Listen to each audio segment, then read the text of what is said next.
sensação de viver sem esperança e ter algo por que lutar, sabes? É um bocadinho triste porque tu não estás na prática a viver, a tua vida está num stand-by em que tu sobrevives simplesmente.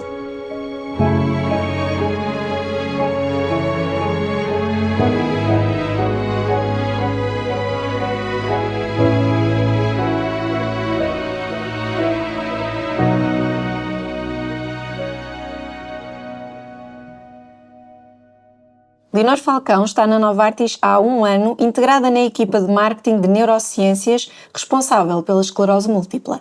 Estudou ciências farmacêuticas no Porto, passou pela farmácia comunitária hospitalar antes de dar o salto para a indústria farmacêutica. Diz que não há trabalho mais bonito. Olá, Leonor, bem-vinda ao podcast.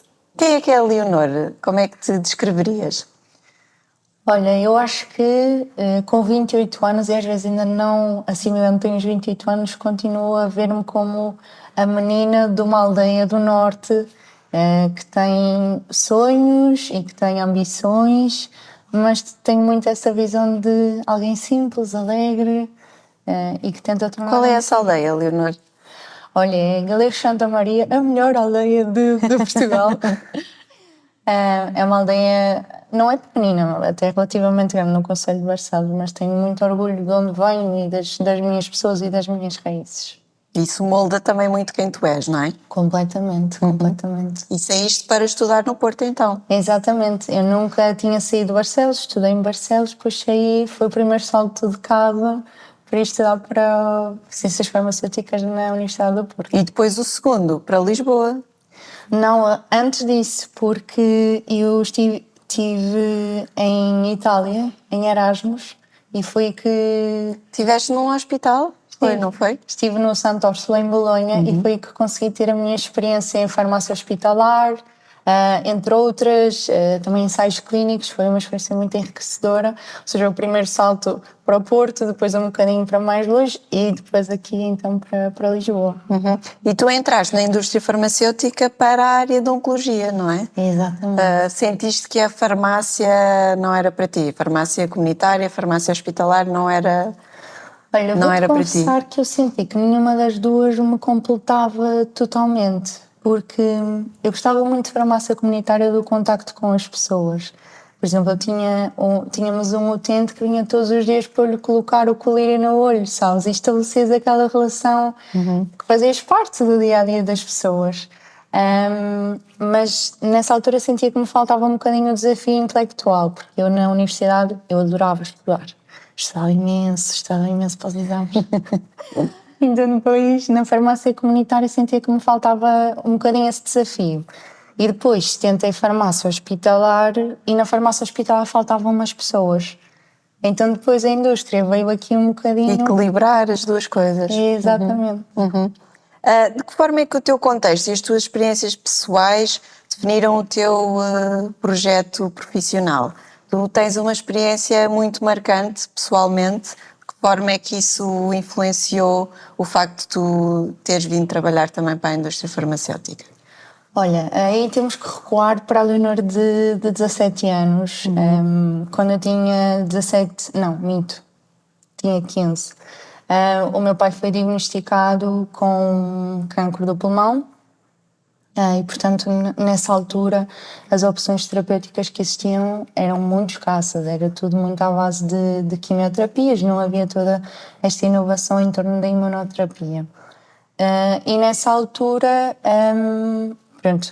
o meu pai tinha um tumor já numa fase avançada, metastizou, e portanto passamos em ciclos de está tudo ok, o tumor voltou, está tudo ok, o tumor voltou, mas sempre que nos diziam o tumor voltou, davam-nos sempre uma solução, sabes? Olha, vamos tentar agora um re-challenge com esta quimioterapia. Mas chegou o dia em que nos disseram que não havia alternativa. E na altura isso foi muito complicado, porque tu sentes que não tens nada para o que lutar, não é? Que acabaram ali as tuas hipóteses e pelo menos para mim, isso é que obviamente para o meu pai e para a minha mãe, porque eu sou filha única, também foi muito complicado. E eu nunca, e a minha família, fomos muito incessantes de procurar alternativas, o que há no estrangeiro. Eu vim sozinha com as minhas primas à Fundação Champalimau à procura, sabes, de uma esperança. Porque era só isso que nós queríamos na prática, era que alguém nos dissesse. Continuar a alimentar essa esperança, não é? De que houvesse algo mais. Exato.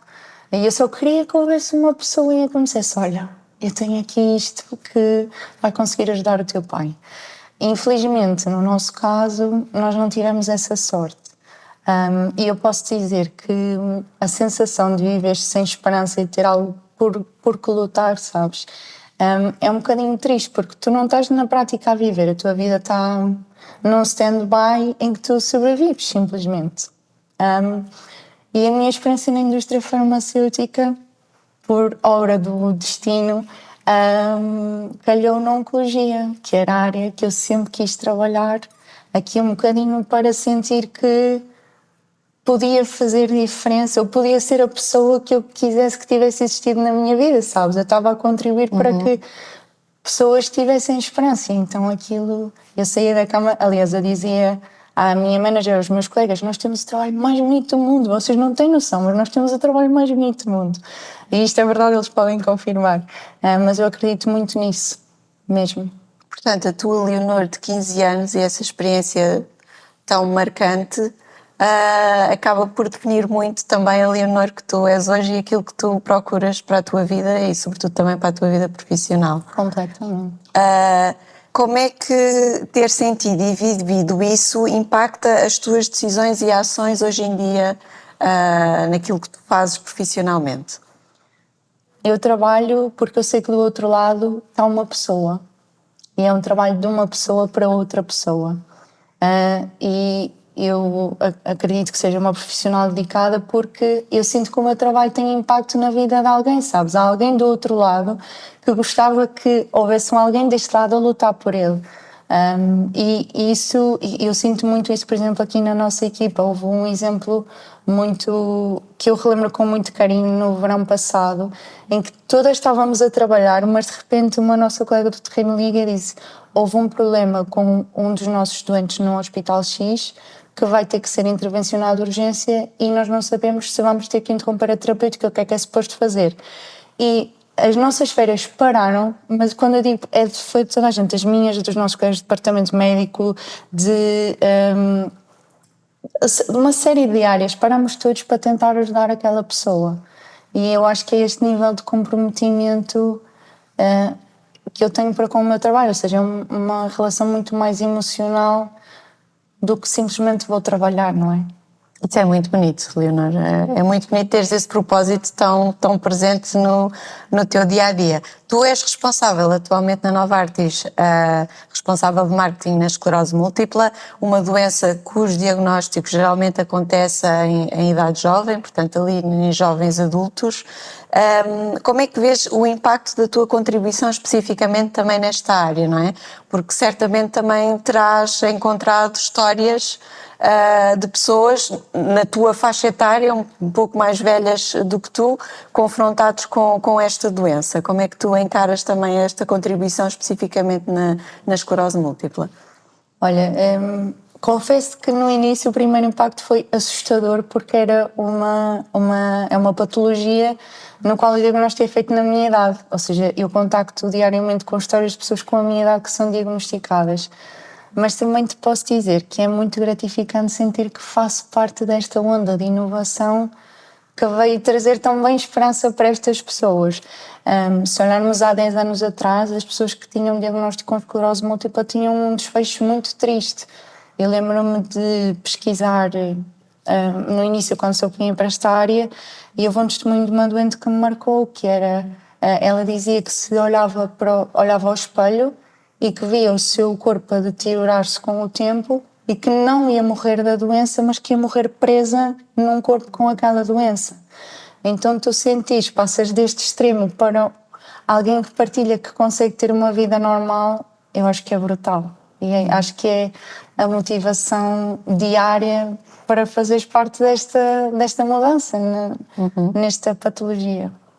O que é impossível para ti? Ou há alguma coisa impossível para ti?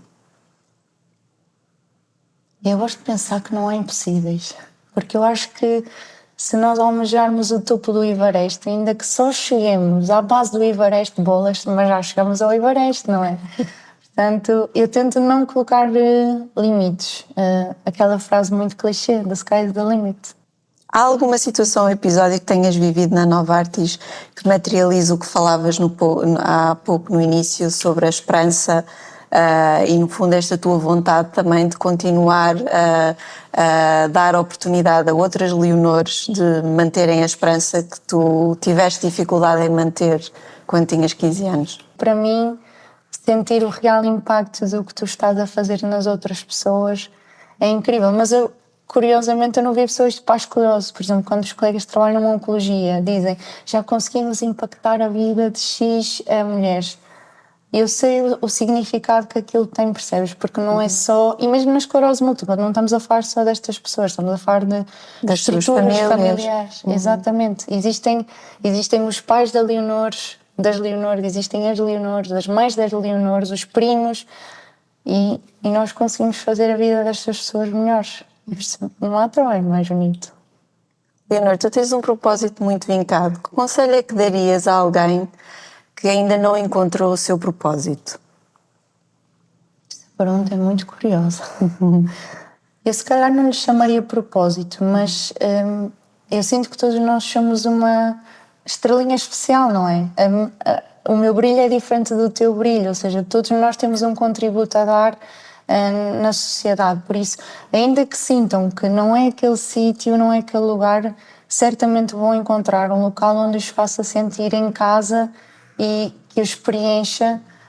E pode ser podem ser vários, mas eu acho que aqui é tentar sempre sermos o máximo felizes no sítio onde estamos, ainda que se calhar não é o propósito da vida, mas tentarmos ser felizes e eu acho que sempre que damos um pouco de nós naquilo que fazemos, se calhar aí também já está o nosso propósito, não é? O que significa para ti reimaginar a medicina? Olha, significa nunca baixarmos os braços em procura de soluções melhores do que as que já existem ou soluções que ainda não existem para pessoas que precisam delas. E eu acho que é isso que nós aqui tentamos fazer diariamente no esforço coletivo, eu diria, muito bonito. Há alguma coisa que eu não tenha perguntado que tu gostavas de dizer? Olha, eu se calhar terminava com uma mensagem que a Sara Carbonero deixou num dos últimos discursos dela, que para mim teve um impacto gigante. Ela foi diagnosticada com cancro do ovário e no discurso ela enalteceu o nunca pararmos de reimaginar a medicina, porque esta procura de novas moléculas e novas soluções para todos os doentes é tão importante. E ela deu o exemplo dela em como sempre que vai um oncologista lhe pergunta: há alguma coisa nova para mim? E eu acho que isto deve ser inspirador para todos nós para never settle com aquilo Nunca que baixarmos temos. os braços. Nunca baixarmos os braços, porque podemos sempre fazer mais e melhor. Obrigada. Obrigada, eu. O podcast é um projeto da Novartis, uma empresa de medicamentos inovadores que pretende dar voz a todos os que se dedicam com garra e paixão à ciência e à saúde em Portugal. As conversas são conduzidas por mim, Patrícia Adegas, com música original de Steven Gillan. Aqui houve histórias sobre quem vê o seu trabalho como um compromisso com a vida.